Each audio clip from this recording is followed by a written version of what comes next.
નમસ્કાર ખેડૂત મિત્રો, હું આજે ભીમાણી પ્રાકૃતિક ફાર્મ છે એમની મુલાકાતે આવી છું.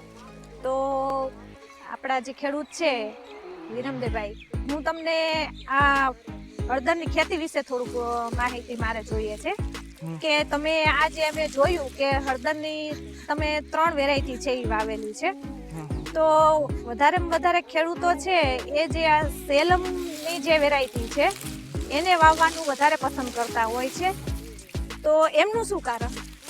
એમાં એવું છે બેન, આ સેલમ છે ને એ સુગંધમાં બહુ બેસ્ટમાં બેસ્ટ છે હળદરની વેરાયટીમાં. એટલે વધારે બહેનોને બધાને એ પસંદ આવે છે. પણ અમે 3 વેરાયટીનું વાવેતર કરીએ છીએ ને એમાં છે ને આ સેલમ છે, આ પ્રગતિ છે, આ વાયગાવની જે બ્રાહ્મણી આવે ને એ વેરાયટીનું વાવેતર કરી છે. કે એક જ પાવડર, એક જ પેકિંગમાં 3 વસ્તુ મળી જાય: કલર, સુગંધ અને કર્ક્યુમિન.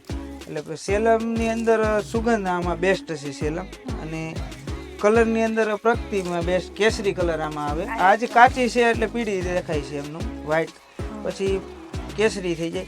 એટલે આની અંદર કર્ક્યુમિન હાઈ આવે, કર્ક્યુમિન બધા કરતાં વધારે આવે છે અને ઉત્પાદન ઓછું આવે છે, પણ કર્ક્યુમિન હાટું મિક્સ કરી જેથી કરીને કસ્ટમરોને એક જ વસ્તુમાં 3 મળી રહે એના માટે.